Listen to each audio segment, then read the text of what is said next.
Assalamu alaikum, dear students. I am Sayyida Maryam Mumtaz. Today our topic is from chapter number 1, overview of computer system, and our topic is basic operations of computer. Last lecture में हम लोगों ने ये देखा था कि computer जो है वो कैसे अपना कोई भी टास्क परफॉर्म करता है, कैसे कंप्यूटर जो है वो एक्यूरेट काम करता है और कौन कौन सी कंप्यूटिंग डिवाइसेस होती हैं। ठीक है, आज हम लोग ये देखेंगे कि जब कंप्यूटर को कोई भी टास्क दिया जाए तो वो किन ऑपरेशन से गुज़र के कंप्लीट होता है। ठीक है, तो वन बाय वन हम इन टास्क को देख लेते हैं। बहुत ही छोटा सा लेक्चर है आज हमारा। सबसे पहले कंप्यूटर का जो ऑपरेशंस हैं वो हम देख लेते हैं कौन कौन से होते हैं। सबसे पहले होता है इनपुट, फिर होती है प्रोसेसिंग, उसके बाद आती है आउटपुट और लास्ट में ये जो भी प्रोसेस हो गया हो उसके लिए आती है स्टोरेज ऑपरेशंस। ठीक है, अब वन बाय वन इनको डिस्कस कर लेते हैं। हमारे पास जो इनपुट है उसको जो इनपुट ऑपरेशन है वो क्या काम करती है कि डाटा को यानी accept data for processing from an input device, यानी डाटा को प्रोसेस करने से पहले हम लोग क्या करते हैं, इनपुट देते हैं। ठीक है, यानी अपने किसी भी इनपुट डिवाइस के थ्रू हम लोग क्या करते हैं, डाटा की इनपुट कंप्यूटर को देते हैं और फिर वो जो काम है वो यानी कोई भी अगर हमने टास्क कंप्यूटर को देना है या कोई भी कंप्यूटर में कुछ लिखना है या कुछ भी है तो हम उसके लिए क्या करेंगे, इनपुट डिवाइसेस का यूज़ करेंगे। ठीक है, तो जो भी कंप्यूटर डाटा को एक्सेप्ट कर रहा होता है वो किसके थ्रू कर रहा होता है, इनपुट डिवाइसेस के थ्रू कर रहा होता है और ये कंप्यूटर का फर्स्ट ऑपरेशन होता है।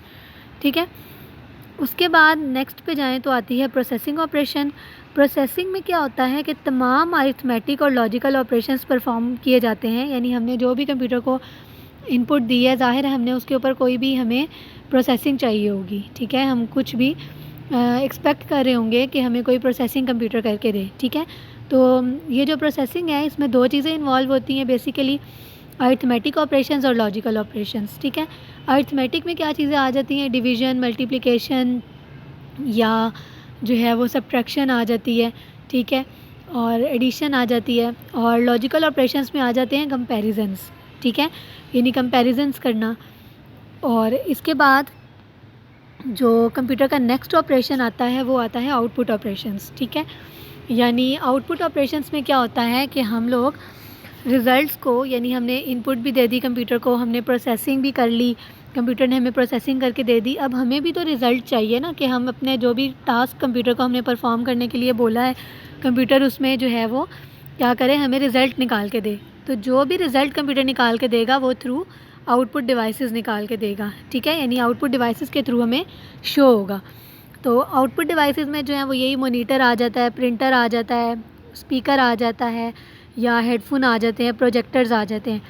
यानी हम लोग अगर कोई भी जैसे फ़र्ज़ करें कि मैं प्रिंटर की आपको एग्जांपल दूं तो प्रिंटर कैसे वर्क करेगा, आउटपुट डिवाइस कैसे है कि प्रिंटर जो है हम कंप्यूटर को कमांड देंगे यानी इनपुट देंगे, कोई भी अगर हमने पेज का प्रिंट निकालना है तो हम उसको कमांड देंगे और कंप्यूटर प्रिंटर के थ्रू हमें उसको पेज को प्रिंट निकाल के देगा। या इसी तरह मॉनिटर है, हमने कुछ भी आपने कीबोर्ड से लिखा है या किसी भी चीज़ से अगर आपने लिखा है तो वो हमें, आप कीबोर्ड से लिख रहे हैं लेकिन आपको शो कहाँ पे हो रही है, मॉनिटर पे। ठीक है, तो वो मॉनिटर आपकी क्या हो गई है, आउटपुट डिवाइस हो गई है। इसी तरीके से कोई भी जैसे स्पीकर है हमारे, हम कमांड देते हैं कि कोई भी सॉन्ग प्ले हो जाए। ठीक है, हमने कमांड दी, वो इनपुट है।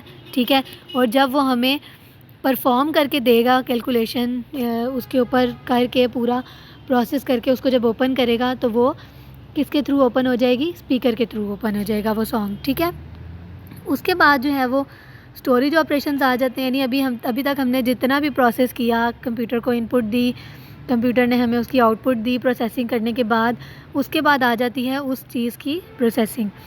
Writing data to a storage device as such as hard disk और यूएसबी फ्लैश ड्राइव्स, यानी आपने जो भी डाटा कंप्यूटर को दिया है, ठीक है, उसको अगर आप स्टोरेज डिवाइसेस में सेव कर लें, जैसे हार्ड डिस्क हो गई, यूएसबी हो गई या किसी भी चीज़ के थ्रू अगर आप उसको सेव कर लेते हैं तो वो चीज़ क्या हो जाती है, स्टोर हो जाती है, यानी बैकिंग स्टोर हो जाती है, यानी आप उसको दोबारा से फर्दर यूज़ के लिए भी उसको यूज़ कर सकते हैं। ठीक है, यानी आपको वो आगे भी इस्तेमाल में आ सकती है।